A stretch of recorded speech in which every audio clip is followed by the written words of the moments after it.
911.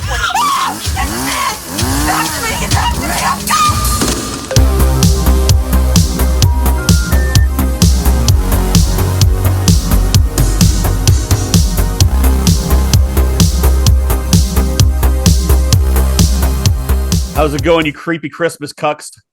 What's going on this week? Good one. Good one. Goodness gracious gravy. You know we're ready to get this party started. Ow! Hey, this is the cuff that one just came right off of. was it that cuff, not the other one? No, it wasn't the other one. If it was the left cuff, it would have been a much stronger joke. Like I saved that one for the right to Christmas. Yeah, that was a right cuffer. As you can tell, I'm feeling much better this week. Listening back to last week's episode, boy, was I a zombie. I was muting so much just to cough. A little bit, yeah. It was ridiculous. So instead of the Theraflu, maybe you should have been eating some brains if you were a zombie. Maybe that would make you feel better. They were readily available. You got to go out and find some brains. Brains? Fuck that. I'm going to get a guy. Brains in this economy? I'm sure you can find a brain guy. You can't even get chicken in this economy without putting down a fucking mortgage, okay? And I'm supposed to get brains? Look, before I got sober, I never paid for blow, but it always ended up in my nose. I'm sure you could find some brains for free. Yeah, it's probably a blow sort of situation. Like, go to a club and some guys just like, shh, this way. I got brains. I got some brains over here, baby. You accidentally stumble into that back room looking for the bathroom, and like there's just like a bunch of nefarious types just chowing brains. Chomping on the brains. Just sitting in a weird room with like a neon light listening to Aphex Twin and eating brains. Hey, no shitting in the brains room. No, there is no defecating in the brains room. This is where we eat brains. Yeah, it's like no sex in the champagne room, but there's no shit in the brains room. There's no shit in the brains room. No shit in the brains room. No shit in the brains room. Ain't no shit in the brains room. They're not equipped for that. There's no plumbing in there, okay? Is this where Peapod gets in and he just says, "This is too unhinged"? I'm sure he's like his finger is just hovering. Yeah, probably. I was tempted just to jump on and go, "This is aggressive." So you called me out, Germ. You barely know me. You already got me figured. God damn it. We gave him a dossier before he got here, breaking down the personality and the many shades of Peapod. The many shades of Peapod. That's going to be your 70s character. It's like a heavy character-driven drama where you meet the teenage love of your life. Not much happens in the movie, but it's the many shades of Peapod. I think of him more as like the Wizard of Oz. Because he's like, you don't see him. He's like behind the curtain, kind of control. He's the wizard. Yeah, if we can get it when you pop in, just be like your head green like the wizard's like head, and then like curtains on either side. It's the Wizard of Pod. It's the Wizard of Pod. Fucking gold. The Wizard of Pod. I like how he turned his camera on just so we can see him. Just for a second, give him disapproving and then grimace. Just turn it back off.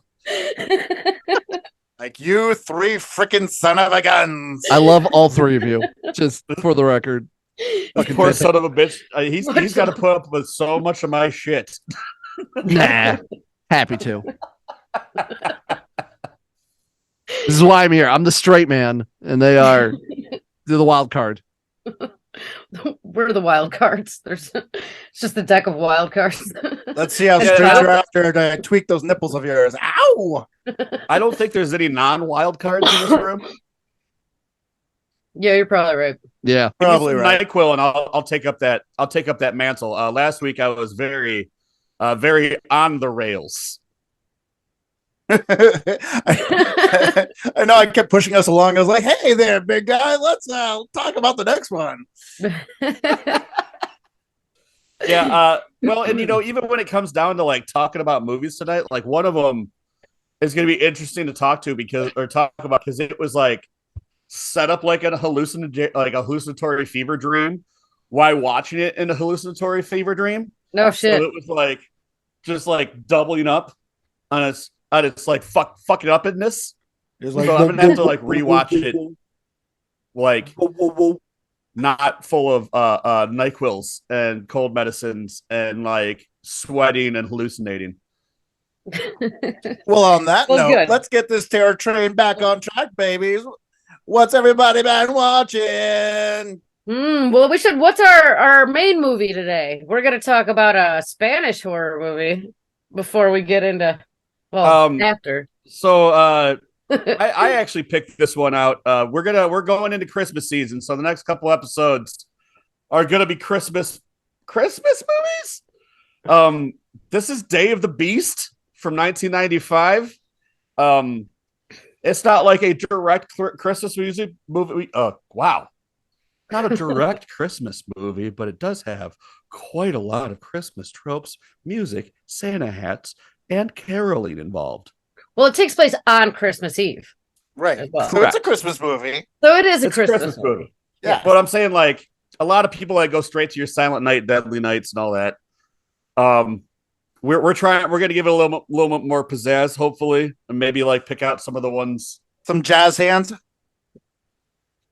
It was between this and what, Bloodbeat? Yes, it was between this and Bloodbeat, and this is the far superior film. Although Bloodbeat is super fun. Give me some Alex de la Iglesia anytime. Yeah, we decided this one would be a lot more fun to talk about, and Kelly had never seen it before. So no, I've never seen this before, and I absolutely loved it. This will become a Christmas staple for me now. From now on, I knew this would be like so up your alley. I love it. I love this one. I had a blast. Stuck some of your exorcism in there that you love so good. A little bit. Yeah. Well, so let's talk movies. What have we been watching this week?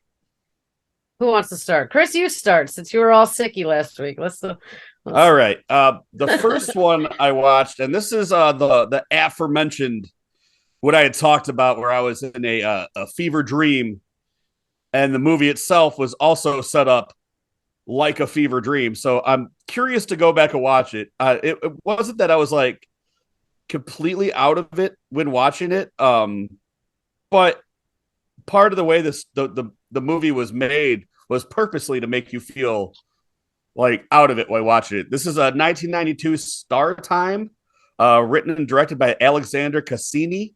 Apparently he's only made like one other movie aside from this.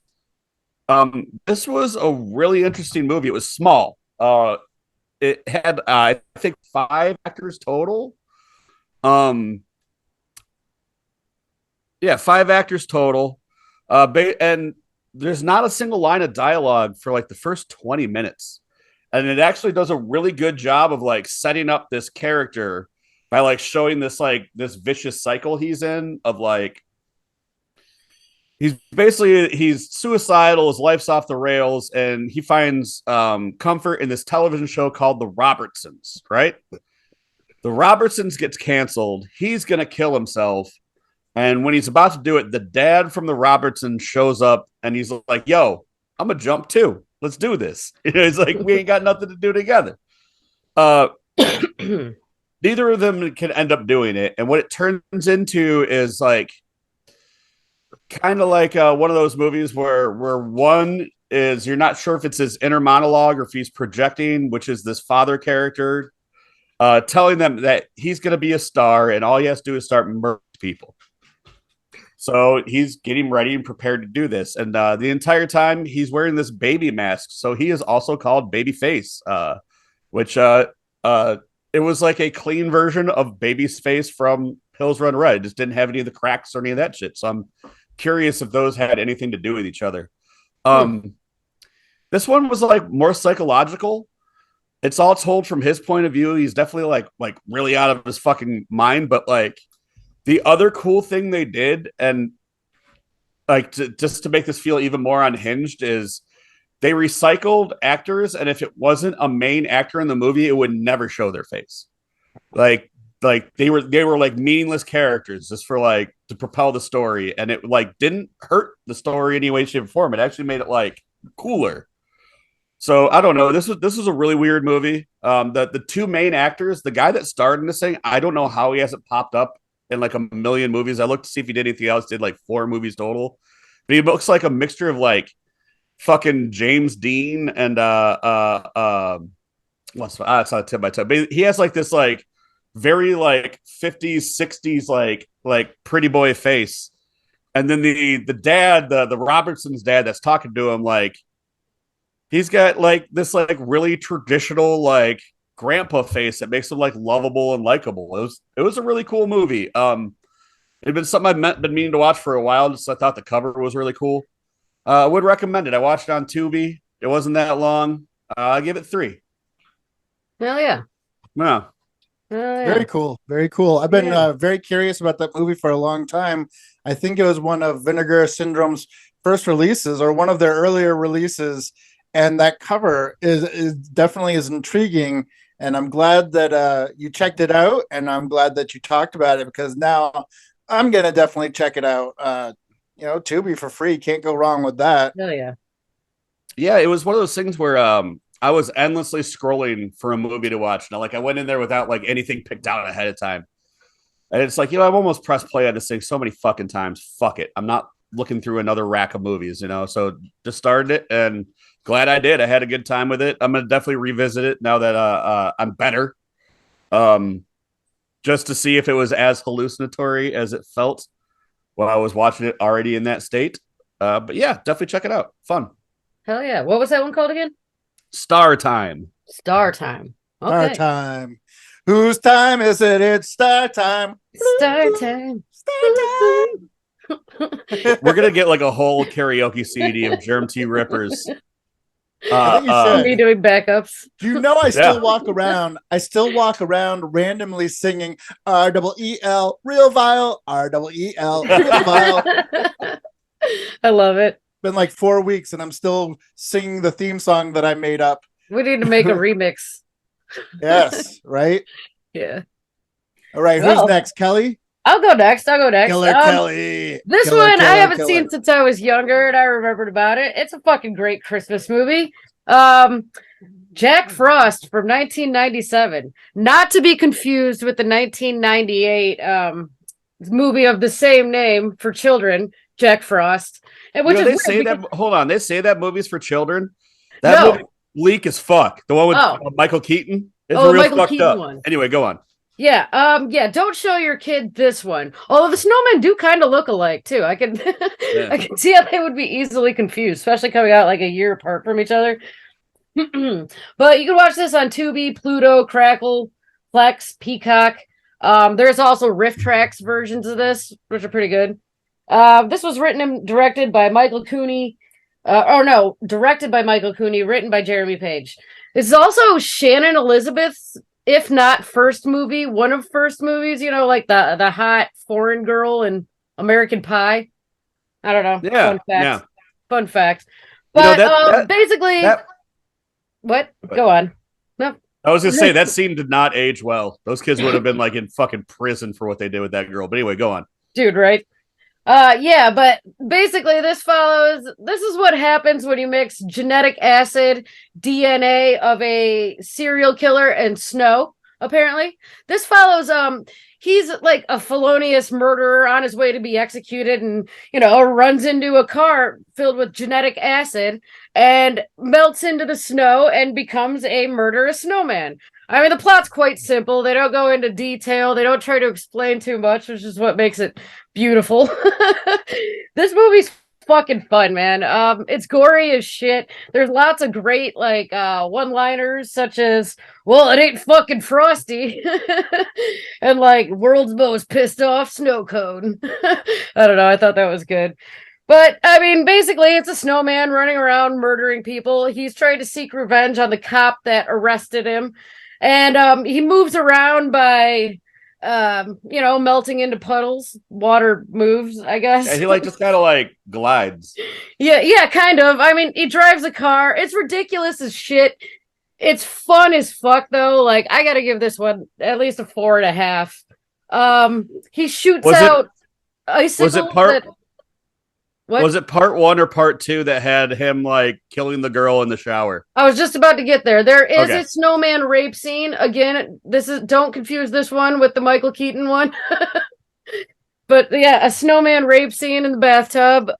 Yeah, it's an all around fun one though. I don't have a lot to say about it. It's basically it is what it is. It is what you expect it to be, and it's fucking awesome. Anybody else have any comments on this one? Oh yeah, No, I got that's a bunch. awesome. Yeah, I actually hadn't checked this out until Vinegar. Not to keep up bringing up Vinegar Syndrome, but Yeah. I hadn't watched this until Vinegar Syndrome put it out a collector's edition Blu-ray of it, and yeah, I loved how indicative of the time that all the one-liners were, Oh yeah, and it's super campy. yeah, I love the campiness of it, Mhm. and how they did a very Nightmare on Elm Street 3 on thing where the kill was the punchline to the joke. You know what I Yeah. mean? It's very Yeah. Herschel Gordon Lewis, Yep. very Yep. fun. It's a horror comedy, and I haven't seen part two, and Yeah, me I neither. need to see part two. I Mhm. heard it's very much like it's very meta, and it's very like Gremlins 2. So yeah, now that you It's brought up part one, I've got to check out part two because for I'm sure sure. it's probably streaming on all the. Yeah, I think I've seen it on Tubi. I think it's definitely on Tubi. But it's also funny because you can tell this was filmed somewhere warm. Like there's a part where there's a snowman contest and there's no snow anywhere else. Like they do a wide shot and there's just like this little puddle of snow or like pile of snow where kids are there's There no breath. Like there is a scene later where they're driving in a car, and if you pay attention to the pedestrians in the background, they're all in shorts and t-shirts and like walking dogs and shit. I I mean, love it's it. fucking great though. I love this movie. I would definitely recommend it. I give Yeah, it so four. much fun. So Yeah, much so fun. much fun. Definitely a party movie. Uh-huh. Uh-huh. I love movies like this where they just know what the fuck they are, and instead of like trying to be like, I know we got a dumb premise, but we're gonna make it deep. It's like, no, we're gonna make this exactly what they're Yeah. buying the ticket for. You know, like this is it's a stupid premise, and we love it for it. So let's just get as silly as possible. No idea is too bad. Let's jam them in. You know? Right. I mean, and for a snowman, he's insanely hard to kill because he just melts Yeah, into water and obviously can move. So, Kelly, how do you kill snow? Which I fuck. kind of love that because like all the slashers of that time you couldn't kill, but Yeah. this one actually had a reason why you couldn't kill him because Yeah. he's fucking snow. Listen, if the Absolutely. weather's right, there's no doing anything to that guy. Okay. Right. Yes, exactly. Exactamundo. Hell yeah. All But What you right. got, Rip? Well, first one I'd like to talk about is called Lake Alice. I actually had Googled like horror movies that take place on Christmas or Christmas horror movies, and I came up with this one, and I was like, "Oh shit! Look at that!" The cover is like this really creepy person wearing a ski mask, and it's bloody. And I was like, "Okay, well, it's going to be a Christmas themed slasher," and it was one that I hadn't seen before, and it was a Christmas slasher that didn't look like Santa Claus because it seems like every Christmas themed slasher is either Santa or Snowman or something along those lines. So like the cover really pulled me in, and when I started watching it, I was like, oh well, the acting was decent enough. Uh, so the actors were above mediocre. But then as the story progressed, I got immediately bored. I was like, oh, this is not a good movie. Came out in 2018, and it really has no excuse to be as boring as it is and predictable. I was planning on giving this like a 4 right from the get go because of how cool the cover art was. It went down to a 2, a 1.5, 2 pretty quickly. ah, Yeah, I was just like, I felt bad for the cast because I was like, um, you guys are better than this, and I don't know who any of you are. There was no name brand actors or actresses, but you're better than this. It was kind of Scream. It was kind of I Know What You Did Last Summer, but way more predictable. And it was this, yeah, I can't suggest it to anybody. I watched it so you don't have to. Um, yeah, I'll keep it at a one and a one of half, those. maybe two stars at the max. So give this sucker a veto. Yeah, yeah. Avoid it. Avoid. Don't get drawn in with the bloody ski mask like I did. Right. My next one, I went in blind to this thing. It was fucking weird, man. Like, and I love weird, and I loved this movie, but it's been toying with my brain ever since, just trying to like figure the metaphors and all that, because it's not told like a traditional story. This is Saint Bernard 2013 by Gabriel Bartolos. This guy only made one other movie before that, and it was one I really enjoyed called Skinned Deep, which was like this really weird horror movie that had Warwick Davis throwing plates at people and a guy with a giant brain and another dude with a metal mouth chowing on motherfuckers. But this one was more of like an art piece. It's extremely gory. God, I'm trying to figure out how to fucking even describe it, because I'm not even sure it's a horror movie, but it's very gory. Basically, you got like a music conductor, and his world just starts kind of unraveling around him finding this decapitated head of a Saint Bernard that he starts carrying around. It gets into like real fucking artsy fever dream territory very fast, where it's just like crazy special effects and things that are all supposed to be metaphor, and you're supposed to just kind of like unpack it with your brain. I watched it this morning. I've been thinking about it all day, and I'm still like trying to figure out everything I saw with it. This was made longtime Head and Lauder collaborator. The guy who made this did all the special effects for all the Head and Lauder movies. So Basket Case, Frankenhooker, Brain Damage, all that stuff. He's worked on a lot of bigger movies too. His brother is Brendan Smalls from Megalopolis. Oh, no shit. Metalocalypse, which I thought was really fucking weird. Home movies. Then home movies, yeah. Like I was just like, wow, that is really interesting. But I mean, he was also like backup actors in some weird movies like Day of the Dead. He was in Spookies. He was in the Tim and Eric movies. He did like makeup for like Leprechaun, the Watcher movies. Like, but this is only the second movie he ever made. I can't really describe what it's about because I really don't know what it's about. I have my idea what like the underlying meaning of it is. But with that, I actually would give it a high rating. It was a really cool watch. The special effects were really cool. You could tell that there was a really unhinged mind behind it. Some of it looked like a live version of Mad God. It was just a weird fucking movie. So there's not a lot I can say about it, but I'll give it a 4, and I'll say check it out, but only check it out if you're one of those people that like really gets into like artsy flicks, splatter flicks, like stuff like Brazil, things like that. Check it out then. But I'll give it 4. Yeah. Yeah, I definitely agree. Like when Severin came out with the Blu-ray of this movie, I only bought it because it was the guy who directed Skin Deep, and I was like, oh, I popped for that when I got it, and yeah, it's an amazing film. It's one of those movies that you definitely would watch because you're enjoying it for the art of it. You know, you're not necessarily watching it for a linear narrative. You're more or less just enjoying the sights, enjoying the art. And because when I was watching the making of, I remember that it took them forever to film it because everything was so ridiculous. You know, some of those sets were crazy. And yeah, so I want to actually go back and rewatch this now that you brought it up, because there is a lot of metaphor, there is a lot of subtext, but I don't remember because I watched it when it first came out on Blu-ray, and which was a couple years ago. But it's a great movie. Would you consider it a horror movie? To a degree, it's definitely if you don't say if it's not horror, it's horror adjacent. It's definitely a genre film, and it's I would recommend it as well. But as just like you said, don't go in expecting a movie that is going to make sense to your average viewer. Go in expecting art. Yeah. Violent, gory, splatter art. And you're gonna, I mean, it's one of those things that like, you're gonna see things that like just don't make sense to your brain in this thing. And it's gonna take you a while to like unpack it, you know?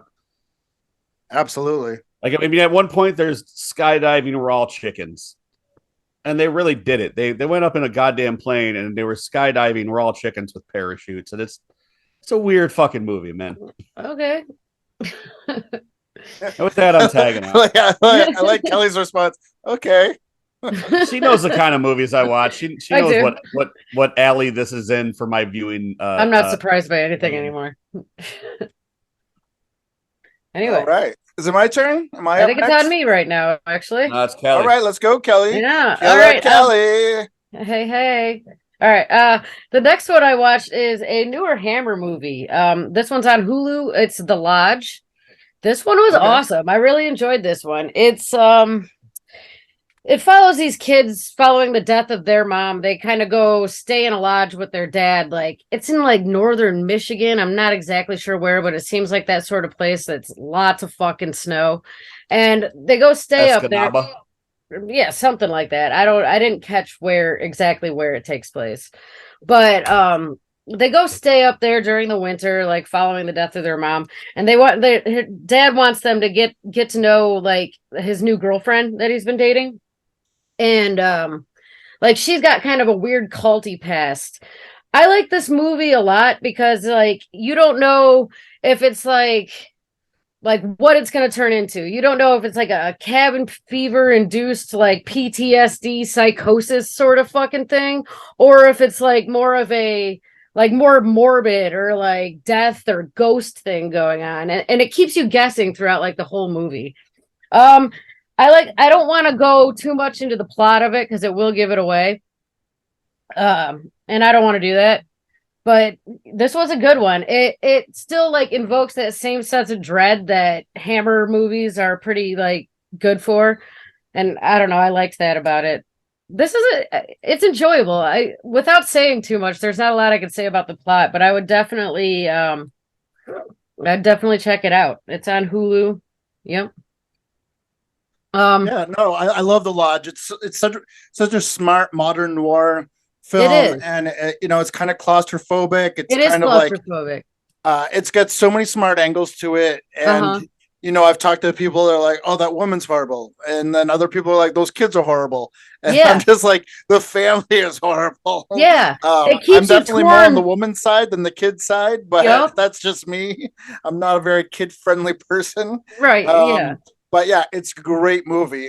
Very smart, very well done. And it is a Christmas film because they go up to the cabin to celebrate Christmas. Oh yeah, it is a Christmas film. I was thinking it was just a cold one. But it's one of those movies that like make you feel cold too. Like you're just like absolutely. It's a fucking great movie. I definitely would recommend. 100% agree. How many stars would you give it, Killer Kelly? I'd give it 4. I'd give it 4 stars. Nice. For sure. The high ratings go around tonight. Alicia Silverstone's in it. I didn't catch the other actors. Yeah, she's in it. How's she looking nowadays? She looks all right. All right. Very cool. Yeah. All right. Well then, guess it's my turn now.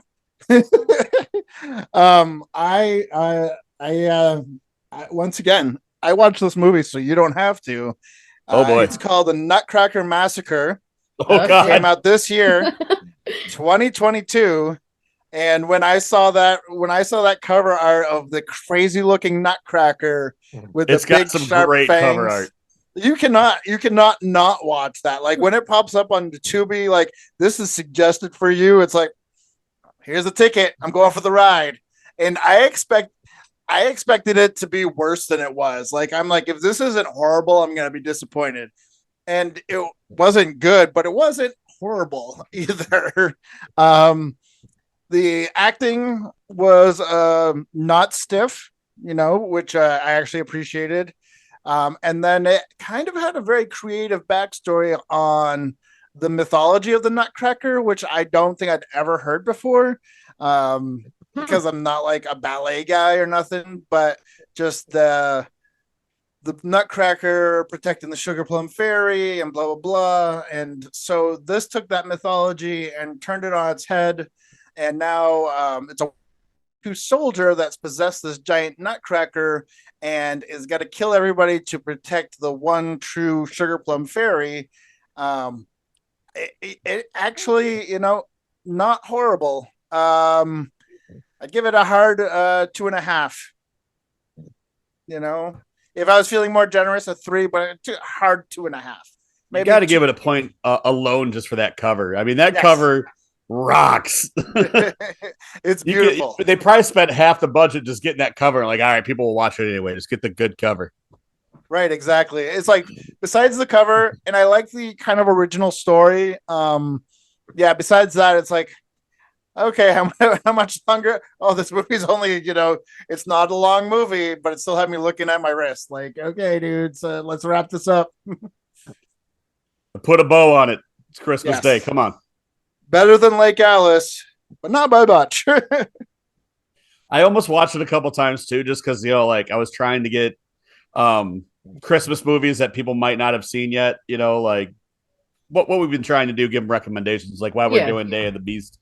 Yeah. And I'm glad you jumped on that grenade before I had to, because I knew it was going to be dog shit. But I was still so curious. There's another one called On the Shelf, and it's Sammy the Killer Elf. I almost watched a few of them.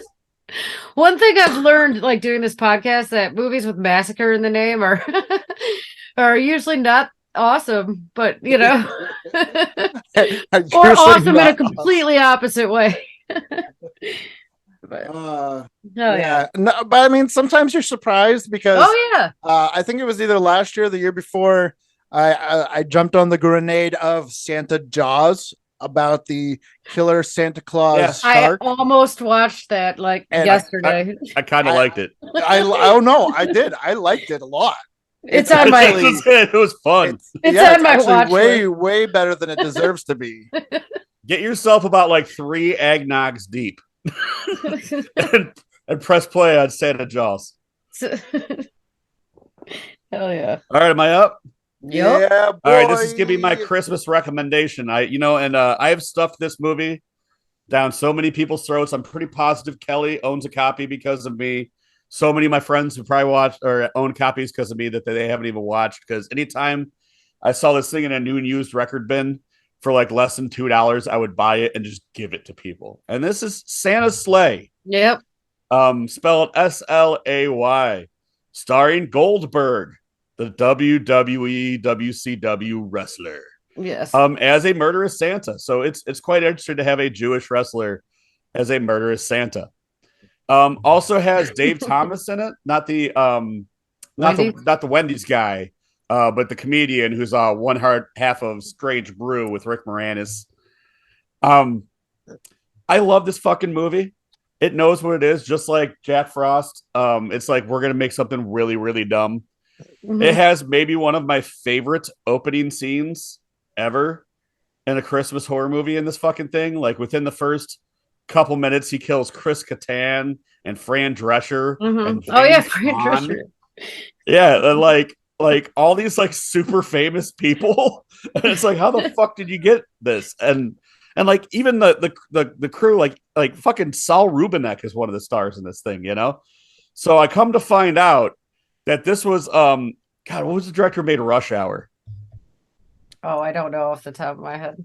I'm looking it up, but he's the assistant of a really famous director, and he came to him with this script, and they're like, you know what?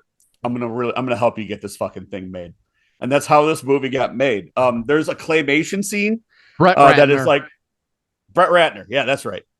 There's a claymation scene that is a parody of the old Rudolph cartoon. They couldn't afford reindeer, so they just got one giant water buffalo and painted it. But basically, Santa lost a bet to Jesus when they were playing. What the hell is the name of that? The curling. They were curling. He lost a curling bet to Jesus. And because he lost his bet, he had to be good to everybody and give up presents every year for 2,000 years. Well, the 2,000 years are up, and Santa's coming to collect, and that's all this movie is. It's absurdly hilarious. It's funny to see Goldberg as Santa because this also came out when Goldberg was still a younger guy. He wasn't older Goldberg that you see now. It's really fucking funny. Fran Drescher gets set in fire and drowned in eggnog, which made the whole movie worth watching alone. So I give this thing four. I watch it every year on Christmas or around Christmas. It's one of my personal favorites. Can't recommend it enough. Santa Sleigh, 2005, and I think you can watch it on Tubi. The only place I found it was streaming was on Amazon Prime, and you had to pay for it. It was either $2.99 or you're right. $3.99.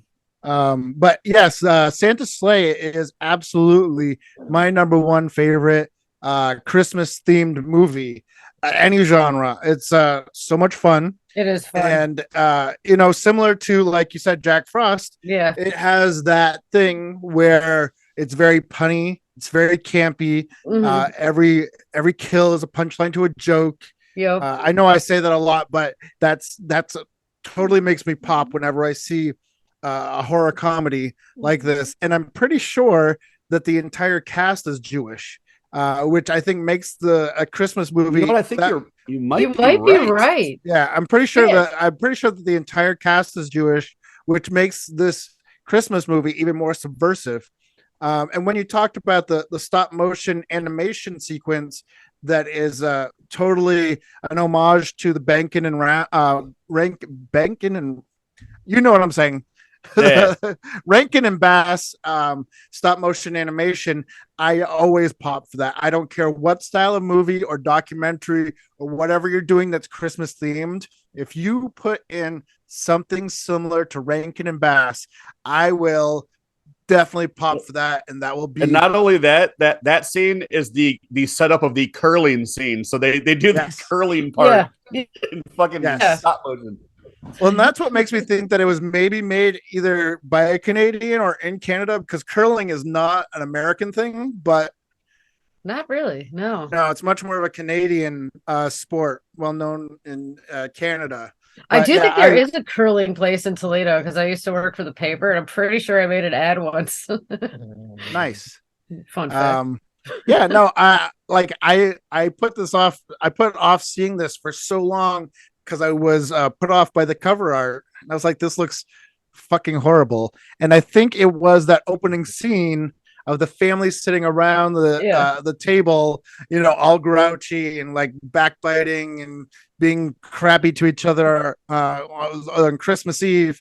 And I think the opening scene is on YouTube alone. Just that opening scene. Watch that on its own, and you'll watch the whole rest of the movie.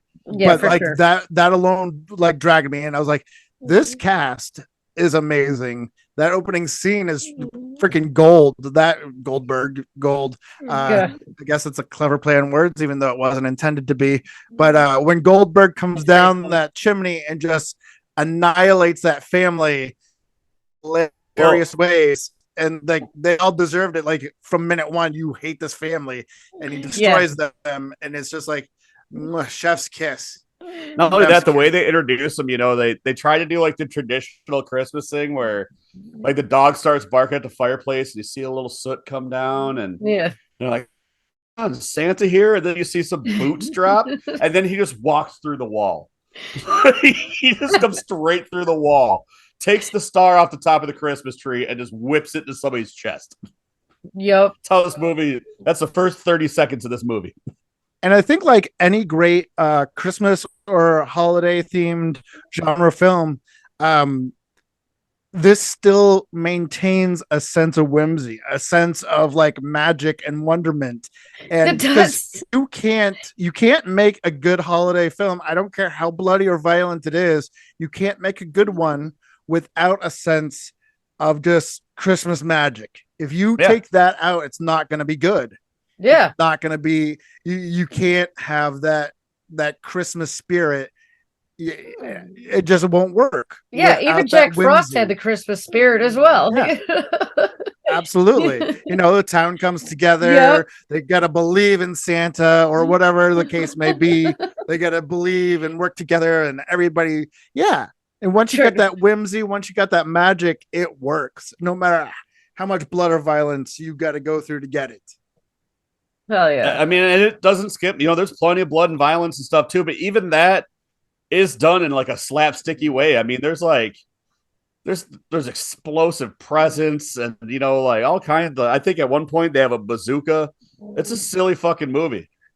And the fact that Dave Thomas was in the whole thing too, is like the shitty drunk mayor was great too.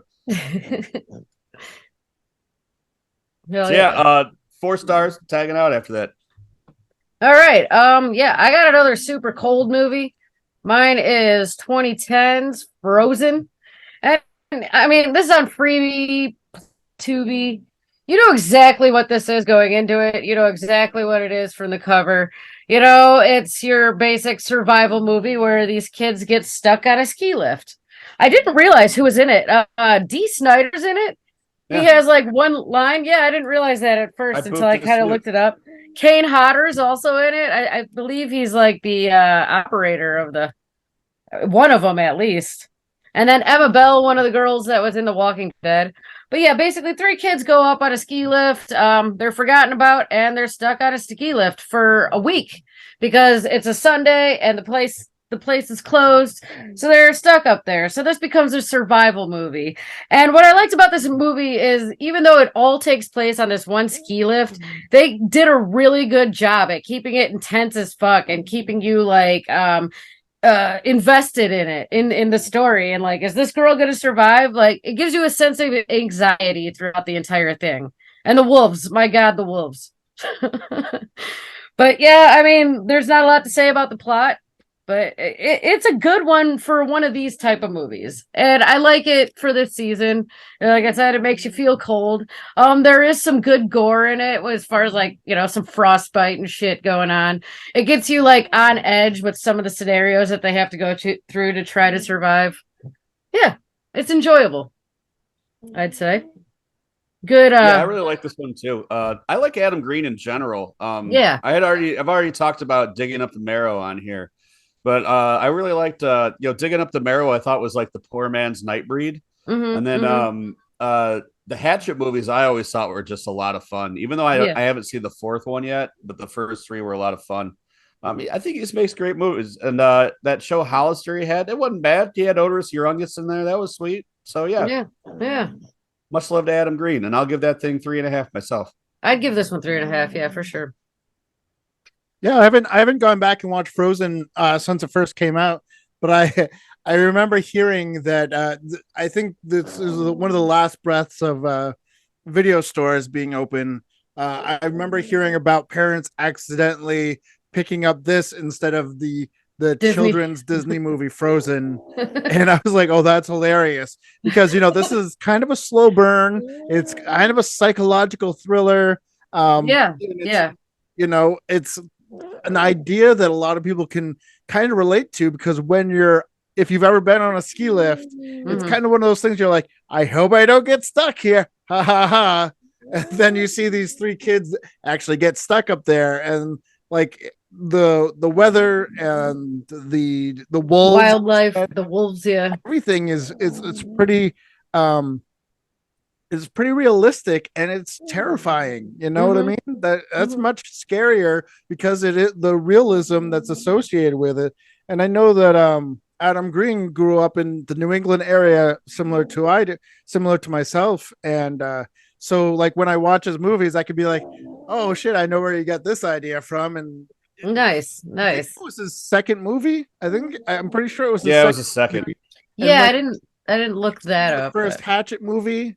And you think, oh, this is going to be his aesthetic. He's going to be doing these retro 80s slasher movies. And then he comes at you with this very realistic sort of psychological thriller that just keeps you on the edge of your seat. It's like, oh, this guy can do other things. You don't know what's going to happen next. And I'm pretty sure his film after that was called Spiral, which was a total throwback to Alfred Hitchcock. That was more of like a psychological thriller. That one definitely was. Yeah, I'll have to watch that. Vertigo is one of my favorite like Hitchcock movies. Is it kind of like after that concept? Absolutely. Yeah, 100%. Oh yeah. All right, and I'm done with that one. I recommend it. Very cool. Very cool. Yep. Well then, Mr. The other Germ funny T. thing Ripper. about Spiral, if I could just throw this in here, it stars the guy who played the wannabe cyborg from Grandma's Boy, and to seeing him like in a much deeper role. I just kept waiting for him to be like, later, losers. You know? Anyway, go on. All right. Well, I watched I can't think of what year it came out. I should have it queued up so I can look at it. But it is called She Was So Pretty, Be Good for Goodness Sake. And it's a sequel to the film She Was So Pretty. Directed by Brooklyn Ewing, female director. And the first movie, She Was So Pretty, was made for zero budget. Literally no money. And I mean, there's a pull quote from me on the Blu-ray that just says, if Andy Warhol were to make a sleazy slasher movie, it would be She Was So Pretty. And but to take the main character from that one and then move him into a Christmas themed slasher, I thought was genius. I was like, oh, Brooklyn, yeah, freaking done it again. And she made this movie for $1,000, and it wouldn't you wouldn't be able to tell it was made on $1,000 budget. That's awesome. The sets are thing, the costumes are great, and it's all amateur actors, so you can't really expect a lot, but at the same time, they're way better than they were in the first movie, and they created a slasher or a stalker, killer, whatever you want to call him, named Elfie. And in the first movie, he doesn't talk at all, but in this one, he has a few lines, and he's almost a sympathetic character in this one. But yeah, it takes place on Christmas or Christmas time, and Alfie's teamed up with the detective that was hunting him down, and now the detective knocks on the door. People come to the door, and it becomes a home invasion film because Alfie is now snuck in through the back door, and there's torture and rape and killings and all that good stuff. It's mostly off camera. So, you got the detective being like, I'm going to fill up your stocking or whatever. Something kind of corny, kind of clever. But this one goes hard. It's like a lot of people don't expect a female director to go as hard as a male counterparts. But, and I almost forgot why I fell in love with Brooklyn's work, because she's only put out 2 movies so far. She's working on a lot of other projects, but she's had personal ups and downs. But I can't suggest She Was So Pretty to Be Good for Goodness Sake more, because it's disgusting, it's vile, it's disturbing, but at the same time, it has a lot of heart. And it's weird to say those 3 words, vile, disgusting, disturbing, and then include it's got so much heart. You got your killer, Elfie, finding the Christmas spirit almost and falling in love. He has a love interest in this movie. And he doesn't actually just want to kidnap her and keep her in a cage and shove gelatin into her mouth and lick her disembodied eyeball, because he likes to lick women. He actually falls in love with her as a person. And, there are a few twists and turns. And if you're going to watch this movie, I don't want to give it away too much. But I highly recommend, it's a lot of words. She Was So Pretty, Be Good for Goodness Sake. Because if you like a Christmas slasher and you support indie horror films, and you want to see something different, this is definitely different. It definitely goes hard. And, it's got that sense of whimsy. It's got that heart that you need for a good holiday horror film. I'd give it a 4.5, actually, just because I love a dirty slasher film. I love a dirty home invasion movie, and it has all that, but also it takes place on Christmas, and it's got a female director who makes it really creepy, makes it hard to watch at times, but I don't think I've ever seen a killer lick a woman's eyeball that's hanging out of her face. But I like it. Yes, yeah. And it's on Tubi. It's on all the free streaming networks. I've got, like I said before, I've got the Blu-ray because it has both movies on it. It was a double double Blu-ray put out by Scream Team releasing, and it's got a pull quote from me on it. So there's also that. Nice. Yeah. So 4.5. Definitely check it out if you got a chance. It's definitely worth it. The first one is a little hard to get through if you're not used to more artsy films. I'm trying to think of, there was a movement. What was that? When Harmony Korine made that movie, I think it was his second feature, Julian Donkey Boy. Yeah. But where you had to what was that? I know what you're talking about, but I can't think of the name they used. Right, but you could only use natural lighting. You could only use the microphone that was built in the camera. There's a lot of rules to it, and that's kind of how the first movie feels because it's shot for $0. But if you don't mind all that sort of lo-fi guerrilla filmmaking, check out the first one. But the second one, you don't need to know the first one to get the gist of it. Highly recommended. Go for it. 4.5 stars. Blah blah blah. Where can we watch those? Do you know? I'm pretty sure they're all streaming. They're both streaming on Tubi and all the free networks. Because I know that on Tubi, I actually popped for there's a section for female directed horror. Yes. I know that at least the first movie was under there. Okay. I don't know if Be Good for Goodness Sake is listed under there because I know that I had to search for it. But yeah, both movies are on there and they're definitely worth a watch. Hell yeah. All right, with that, we're gonna get on Santa's sleigh and ride it on into Spoiler Town for Day of the Beast. And now for our feature presentation. So I would definitely recommend watching this one before we talk about it. Watch it. I think it's pretty safe to say we all are about to gush over this thing because it was so much fun. It was. So if you haven't seen it yet, we're about to spoil the shit out of it. But yeah, Day of the Beast, 1995. So Kelly, it was your. Yep. It's on Tubi, isn't it? I'm sorry. They just took it off Tubi and then put it on Shudder. I don't remember where I watched it, but yeah, it was good. You can watch it on Shudder right now. Okay.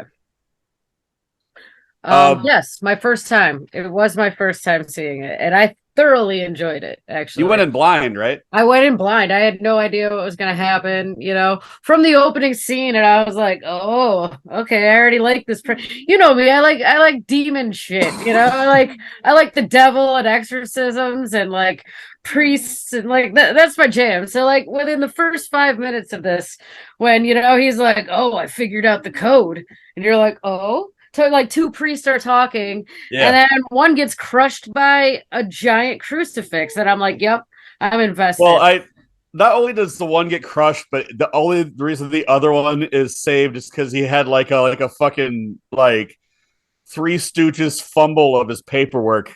Oh yeah, and he's just cleaning up his paperwork while the other guy gets smushed. This thing, it is definitely a horror comedy. It doesn't pound you over the head with the comedy, but this is a fucking funny movie. Yeah, it is. It's more of a I laughed quite a few times. Like it's more of a darker comedy, and you're right. They don't make it known that it even is a comedy. Like it's definitely goes at you as a horror movie, but there's some things where you're just like, what? If you don't laugh at that opening scene, you're just not going to get the comedy at all. Yeah. 100% agree. It's like it's more of a dry British. It's almost a British humor. You know what I mean? Like something you'd see from Monty Python. I mean, this is a Spanish movie, and I think it's shot in Italy, right? Is Madrid? I know it takes place in Madrid. That's right, Madrid. Yeah. So it's Spain Spanish, not Mexican Spanish. But right. It is subtitled. How much do you think Schweppes paid to have that giant fucking Schweppes sign in there that they even crawl all over and everything? Oh, yeah. It's probably where the budget of the film came from. Kodak. When I was watching the making of documentary last night, it was interesting to see how that Alex de la Iglesia, the director, was talking about how much easier it was to get his first film made that was about like a mutant revolution.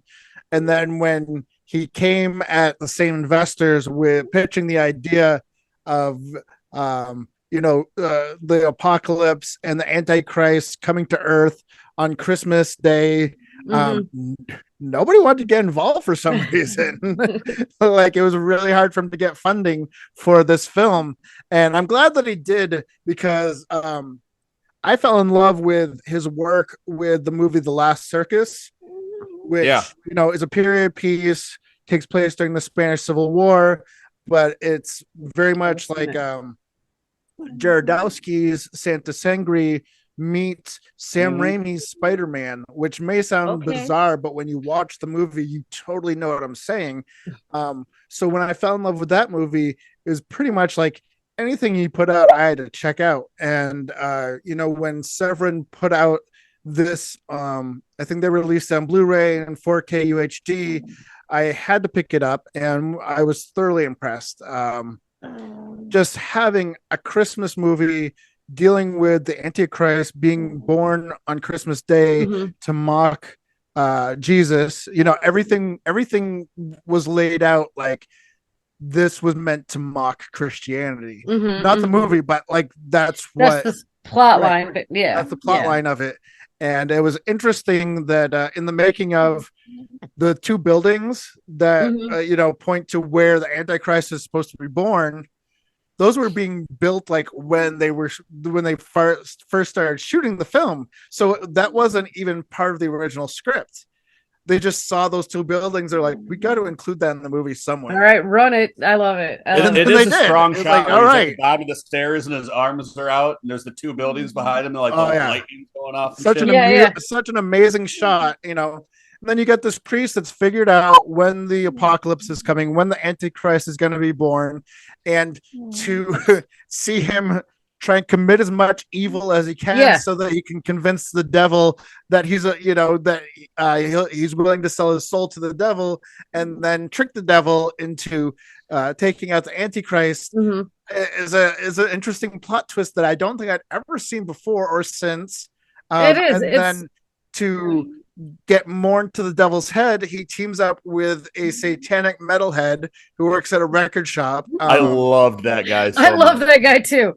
And the interesting fact about that guy was he was like literally just some rando that one of the producers, I think, was friends with at a bar. And he's like, yeah, you'd be good for this movie.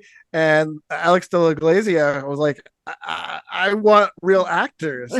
And they went through like at least three people that didn't want the part. They're like, we're not doing Satan movies that take place on Christmas. And he's like, fine, get the rando from the bar. That guy was great, though. That was such a good job. He killed it. One of the things I liked about him is, especially like the 90s was real guilty of this, and me being a metalhead myself, is like whenever you see a metalhead portrayed in cinema, it's always like they make him look like a Hot Topic. They give him like a mohawk. Yeah. Like they just make him dress like no metalhead actually ever dresses, and they'll be like ride around this like Power Man and shit. Yeah. But no, this guy, you could tell like this kid loved fucking metal, man. He's got the fucking battle vest with the patches and the long hair, and man. Yeah. And then when the priest goes into the death metal store and he's like looking for like copies of like Napalm Death and shit, I'm like, what the fuck? Yeah, right. Yeah, he's pulling out Venom, and like you're like, oh, these are real bands, and like make up shit at all until like he pulls a cassette off the back of the wall. Which, if you know anything, if you've ever been into like an independent record store, especially back then in like the mid 90s, a record, like the guy that worked at the record store, everybody knew that guy, and he would try to be like, hey, my friend's demo is pretty cool, you should check that out. And that is literally how I heard Black Dahlia Murder for the first time. Was I was at an old record store we had here in town called Hole in the Wall Records, and looking for death metal stuff, and Keith Bergman, who was he was at the time the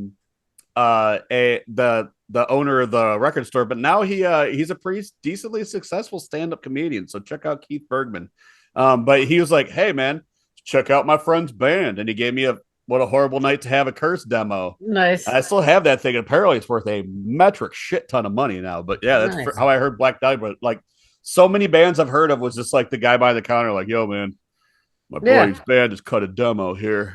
And that's totally this guy. And then there's that guy on TV, that fake ass psychic that they're like, him, he'll know how to invoke Satan. Oh wait.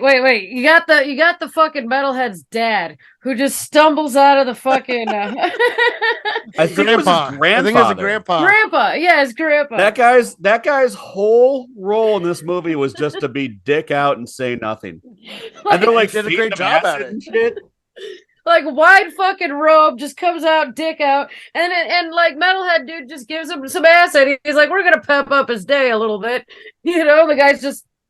You see him 3 times in the movie, and he's just there, dick out, just hanging out in the background of most of these scenes. He doesn't have any lines. No, and they're just feeding him acid. Like, look at this dong. He's a go hard.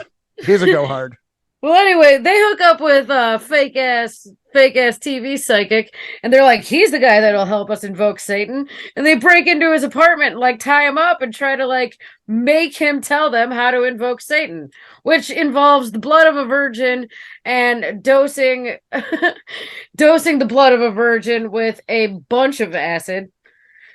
It was supposed to be mushrooms, but all they had was acid, so they took a lot of acid. It was kind of like, let's just get as close to what we're supposed to do.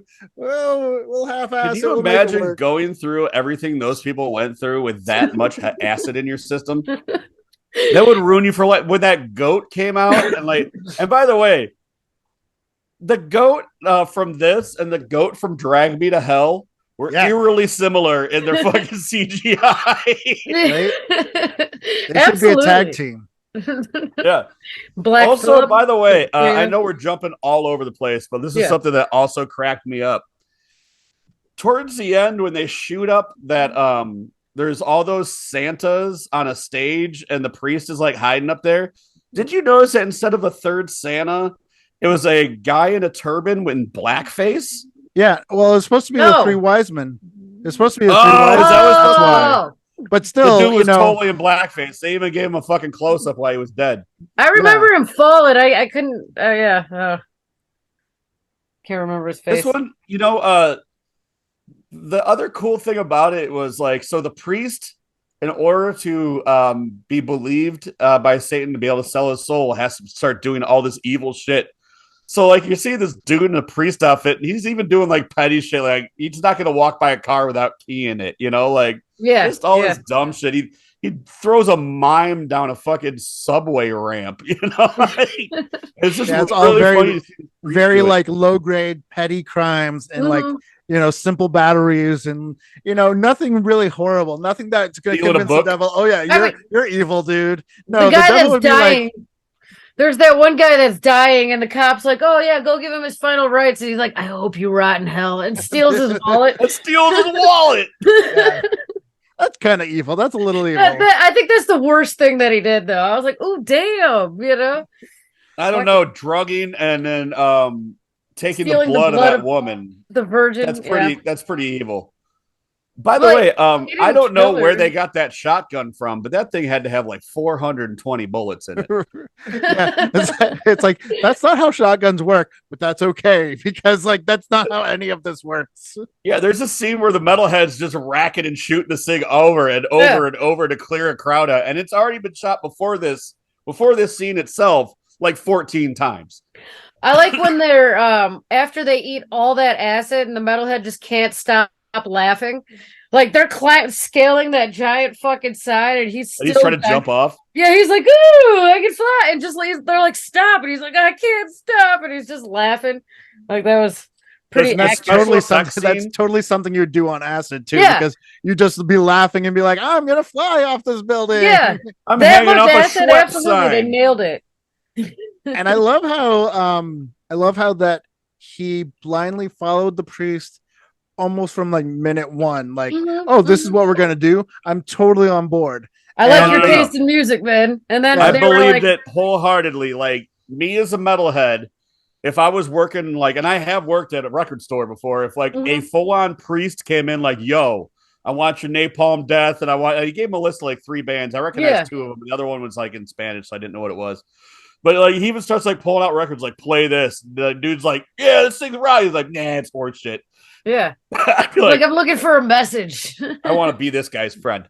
Yeah. Well, they described it as it was supposed to be like the same relationship that Don Quixote had with his sidekick. And I can totally see that. Once they said it, I was like, oh yeah, totally. That makes sense. I get that. And then the director, Alex de la Iglesia, also said that he was trying to make a movie similar to Taxi Driver. And I'm like, I don't. He did. The priest did remind me of De Niro from Taxi Driver in like 2 or 3 shots. I thought it during it. I was like, there was one shot where he came in. Oh, it's when he pulled the gun on Sandra or whatever, the psychic's girlfriend. Like when he came in the door and stopped her when she was escaping. He slightly reminded me of De Niro from Taxi Driver there. But I thought that psychic had a bad ride, that whole movie. I mean, he ended up like Rickety Cricket by the end of this thing. But he also went blindly following him too. Like, nope, I believe you. I see. No, he did not blindly follow. Yeah, not he blindly. Was resistant, so he saw that what the dude was talking about. Goat. Yeah. Made sense. Once he saw the goat down his hind legs, he was like, "Okay, the giant cockroach and all that." Now I think you're right.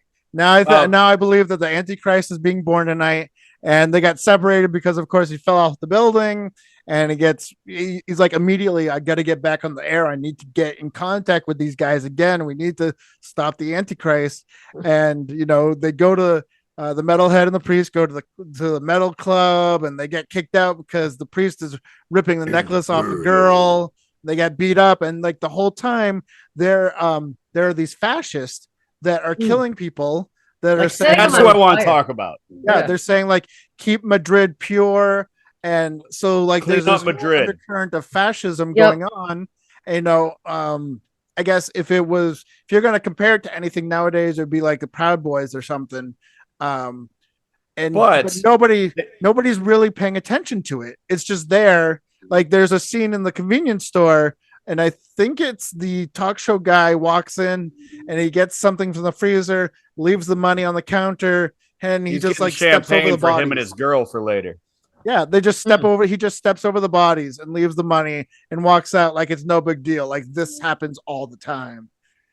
I did want to talk about that gang though, because like the aesthetic and look they chose for these guys was hilarious to me. It's like guys with like brandy colored glasses and like purple parkas with like scarves and a couple. Yeah, one's got like a sports coat. They don't look like thugs or like like hellions at all. They look like your dad's poker friends, And they're running around setting people on fire and caving in heads with baseball bats. It's fucking wild, man. And then it turned out that one of them was Satan. Yeah. By the end of the film, it was like, oh, these are the people we need to fight fascism. We need to fight fascism with like literally direct action. And that's basically how we ended it. Is one of them turns out to be Satan and destroys him, but nobody knows that the talk show host and the priest saved the world. They wind up being homeless on a bench, and like some other rando from the like Rickety Cricket. You said very very Rickety Cricket style from It's Always Sunny. Like that fucking psychic got his life ruined by following this priest, but he also saved the world. So I guess it depends on which way you look at it. Germ, do you watch It's Always Sunny in Philadelphia? I've never watched a single episode. All right, there's a character who starts out as a priest. Yeah, and through the actions of the main characters, which like the whole premise is like this is a sitcom with the worst people on the planet, right? Mm-hmm. By the end of this show. He's got like a missing eyeball. Half his fucking head is like melted off. He's like a homeless man who's like got the big cut. He's got a big gash in his neck that dogs try to fuck while he's sleeping and shit. But yeah, it ended up having that he ended up looking like Rickety Cricket by the end of this thing. But how cool did fucking Satan look in this movie? Like those were some cool special effects. I really liked that part. For the time, and I'm sure the budget, but I don't know. Was this a bigger budget? I don't think so. It wasn't a big budget, but at the same time, it was groundbreaking for a Spanish filmmaker to make an original genre film, an original horror film. And it was very groundbreaking for a Spanish audience to see.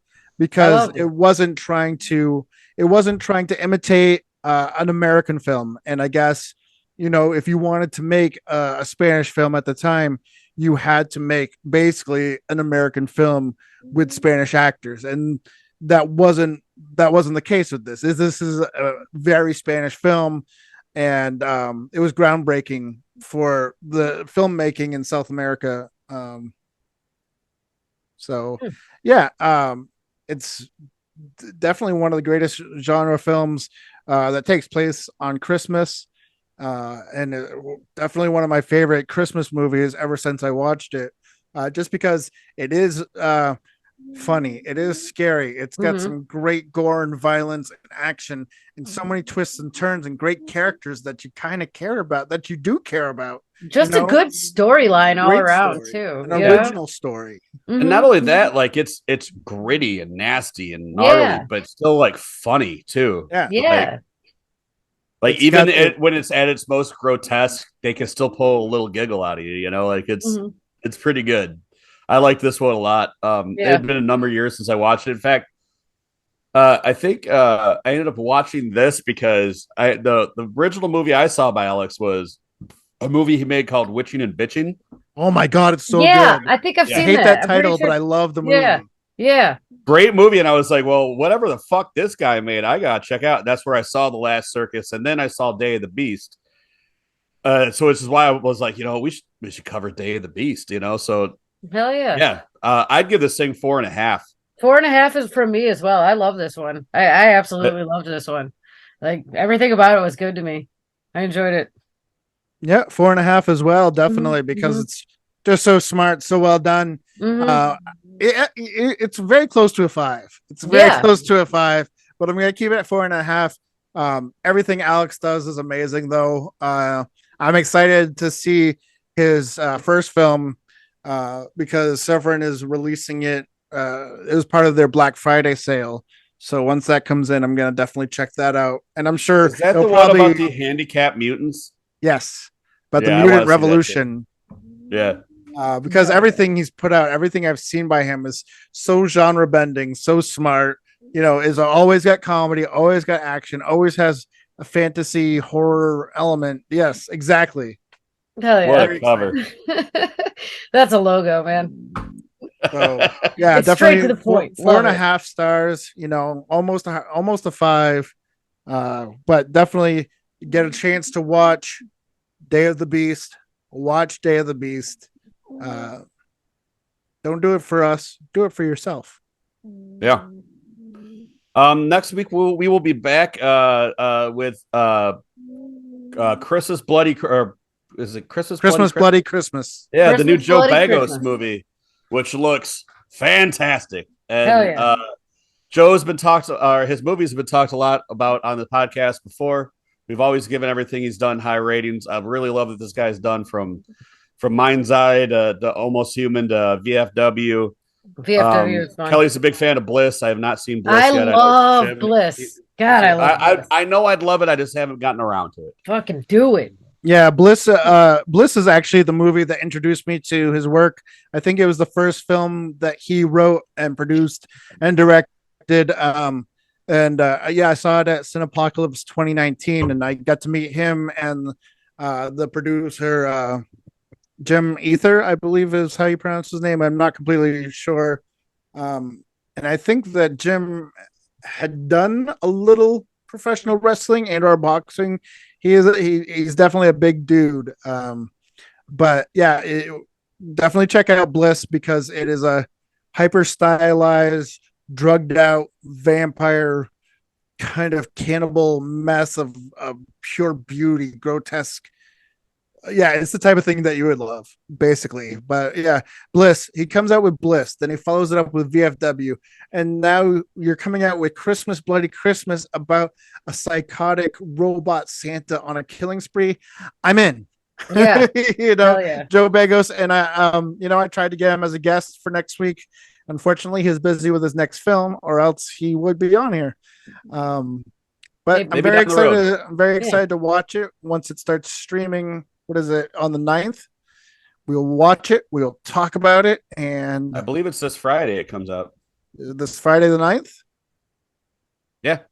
Then This it is is. Tuesday the 6th. Hell yeah. Tomorrow's Very my cool. birthday. Happy Blah, blah, blah. birthday. Happy birthday to you. This is where I started stripping. Blah, blah, blah. No, me. I thought you were really going to do it. Okay. No, I'm not. So we'll be back next week with Christmas Bloody Christmas. You can watch that shit on Shudder as of Friday the 9th. So by the time you hear this, it will already have been out. If it's anything anywhere near as good as anything else Joe has done, I'm sure it'll be great. It's supposed to be a murderous Santa in the vein of the Terminator with Fucking robots. So yeah. But in the meantime, make sure you check out Day of the Beast, and that's on Shudder as well, right? Correct. Yeah. Okay, Day of the Beast on Shudder /AMC Plus, and God bless America. Send nudes. Good night. Keep your And stocking sing. tight. Hell yeah. Hey, all you cats and kittens, all you ladies and lady killers out there in real Violand. This is your old pal, Mr. Germ T. Ripper, saying keep it spooky, keep it creepy, keep it real vile forever. And don't forget, like, subscribe, and share all our content. Ow!